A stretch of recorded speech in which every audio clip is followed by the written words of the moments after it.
Et oui, vous ne rêvez pas, c'était lors du Classico Paris Saint-Germain-Marseille. Ouais, Véronique, c'est la maman bien sûr d'Adriano Rabiot. Elle a été sifflée, insultée par-ci par la Véronique. C'est une salope à cause bien sûr des péripéties. Rabiot ayant quitté le Paris Saint-Germain et plus tard revenu bien sûr à Marseille, c'est très chaud. Et bon, Véronique Rabiot annonce, c'est-à-dire la maman de Rabiot annonce qu'elle va porter plainte contre les supporters du Paris Saint-Germain. Et Véronique Rabiot annonce qu'elle va porter plainte et en tout cas, elle ne s'arrête pas contre les supporters parisiens. Après bien sûr les banderoles insultantes pendant le Classico. Je ne comprends pas pourquoi le match n'a pas été bien sûr arrêté. Je ne comprends pas pourquoi personne ne s'indigne. Vous voyez, tels sont les propos de la maman de Rabiot.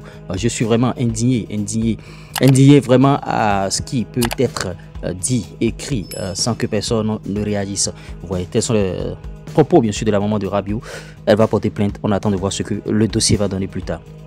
Le Barça fera appel du match du 27 mars contre Osasuna. Osasuna et le Barça, en tout cas, veulent jouer en mai. Et vous voyez, Osasuna rejoint Barcelone en déposant bien sûr un recours pour la nouvelle date du match. Aucune des deux équipes ne veut jouer le 27 mars. Notons que ce match avait été bien sûr reporté. Et vous voyez, Rafinha et Araujo seront toujours en sélection.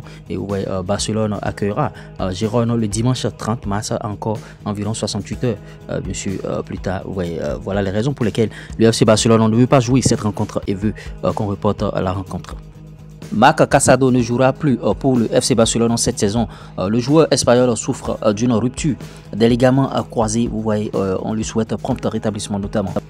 Les mots très forts bien sûr de José Mourinho à l'encontre d'Alan Saint-Maximin qu'il vise pour son manque d'implication. Vous voyez, il dit Saint-Maximin a eu beaucoup d'occasions cette saison et il n'y a eu aucune période au cours des 3 derniers mois où il s'est entraîné 4 jours d'affilée. Cela n'est jamais arrivé. En tout cas, il n'est pas en état de jouer. Il peut partager toutes les photos qu'il veut, il peut retoucher des photos s'il le souhaite, il peut faire bien sûr des abdos, il ne s'entraîne pas.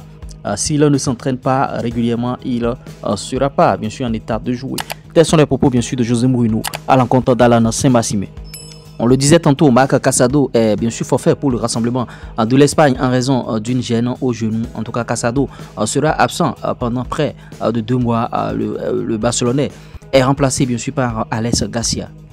Officiel suite à une blessure d'Inigo Martinez, vous voyez, Dean Huijsen est convoqué pour le prochain rassemblement de la Roja.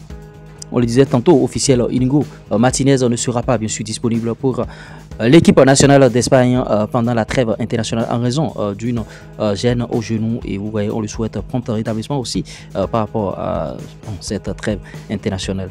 Newcastle soulève son premier grand trophée depuis 70 ans en battant bien sûr Liverpool en finale de la Carabao Cup, bien sûr Carabao Cup. Newcastle devient le 24e club à remporter la EFL Cup, bien sûr. Vous voyez, ils sont très contents.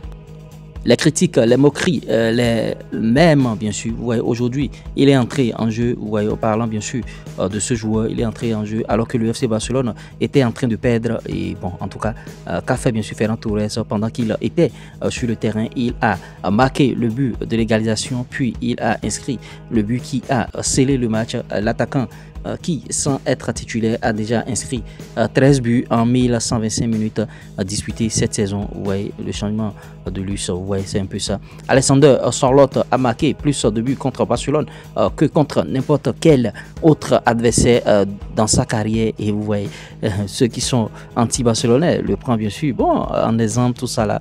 En tout cas, les Barcelonais ont une raison de cette équipe d'Atlético Madrid.